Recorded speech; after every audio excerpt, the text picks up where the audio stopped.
పాపం వయసులో పెద్దవాళ్ళు కదా, పక్కనున్న వాళ్ళ ఫోన్ తీసుకుని ఊర్లోని బామ్మకి ఫోన్ చేసి మరీ చెప్పారట. ఇక మీదట వాళ్ళు ఇంటికి తిరిగి వచ్చిన తర్వాతే కాంటాక్ట్ చేయగలం అత్తయ్య. అవును, బామ్మ చెప్పారు. సరే సరే, ఎంత త్వరగా చెప్తే నీకు అంత మంచిది. అభి, అమ్మా, తను నిజం చెప్తుందా లేదా అని నాకేమీ అర్థం కావడం లేదు బాబు. తన రియాక్షన్ కరెక్ట్గా లేదు. వీళ్ళమ్మా నాన్న ఎప్పుడు వస్తారో నాకు కరెక్ట్గా చెప్పమను. నేనే వాళ్లతో డైరెక్ట్గా మాట్లాడి ఇంటికి రమ్మంటాను. సరే అమ్మా, నేను చూసుకుంటాను.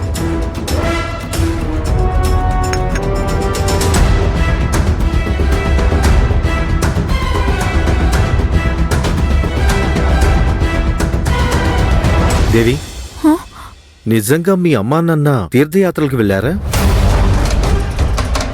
నిజంగానే వాళ్ళు ఫోన్ పోగొట్టుకున్నారా? వాళ్ళని కాంటాక్ట్ చేయలేమా? అదే నేను చెప్తున్నాను కదా బావా. సత్య, నేను నా వైఫ్తో మాట్లాడుతున్నాను. నేను తనతో మాట్లాడడానికి నాకు మీడియేటర్ అవసరం లేదనుకుంటా. దేవి, మనం ఇక్కడ మాట్లాడుకోవద్దు, రూమ్కి వెళ్ళి మాట్లాడుకుందాం. ఇక్కడ చాలా డిస్టర్బెన్స్ గా ఉంది. దేవి, రా.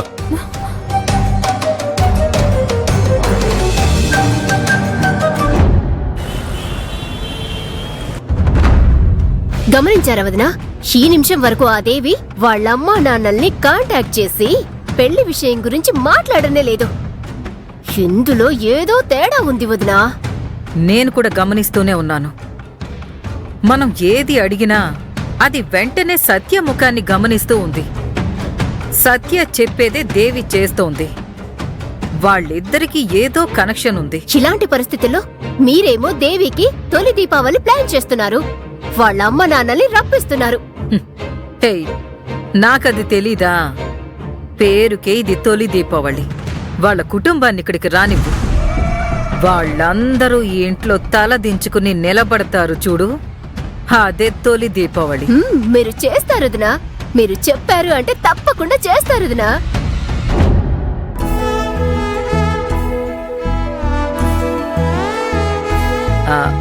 గుడ్ మార్నింగ్ అమ్మా. ఏంటి బాబు, ఆఫీస్కి బయలుదేరావా? అవునమ్మా. అయితే అభి ఇదిగో వచ్చాడు. జా అభి, ఆఫీస్కి బయలుదేరావా? అవునమ్మా. అభి, ఆఫీస్కి వెడుతున్నావు ఓకే, కానీ ఎక్కువగా స్ట్రెయిన్ అవ్వకు బాబు. అర్జున్, ఆఫీస్కి బయలుదేరారా? అవును సత్య. పార్వతి అక్క, అమ్మా, ఆయన ఆఫీస్కి బయలుదేరారు. లంచ్ బాక్స్ తీసుకుని సరే అమ్మా. అమ్మా, నేను ఆఫీస్కి వెళ్ళొస్తానమ్మా. ఆఫీస్కి వెళ్ళిరా బాబు, కానీ ర్యాష్ డ్రైవింగ్ మాత్రం చేయకూడదు. జాగ్రత్తగా వెళ్ళాలి. అమ్మా, ఓకే, వెళ్ళిరండి. ఇదిగో అమ్మా. అర్జున్, ఇదిగోండి లంచ్ బాక్స్. థాంక్స్ సత్య. అక్క, ఇదిగో అమ్మా. అభి, ఇదిగోండి లంచ్ బాక్స్. Thank you. ఒక్క నిమిషం. అత్తయ్య, ఇదిగోండి లంచ్ బాక్స్.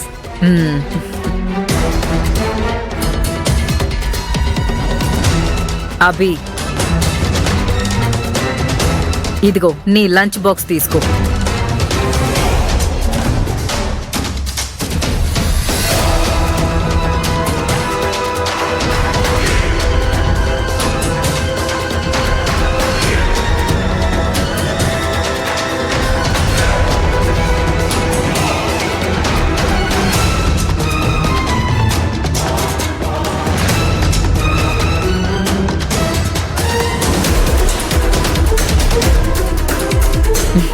తీసుకో అభి.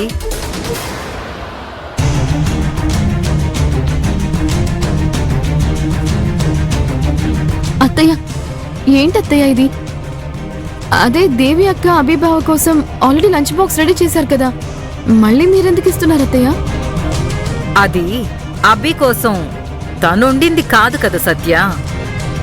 కాని ఇది నేనే అభి కోసం స్వయంగా నా చేతులతో వండాను. వదిన చెప్పింది అర్థం కాలేదా? నేను నీకు అర్థమయ్యేలా చెప్పనా?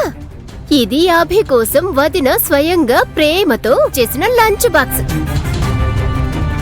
దేవి ఇచ్చింది పార్వతి ఇచ్చిన లంచ్ బాక్స్. రెండింటికి నక్కకి నాగలోకానికి ఉన్నంత తేడా ఉంది. అమ్మా నా కోసం మీరే స్వయంగా వంట చేశారు. చాలా థ్యాంక్స్ అమ్మా.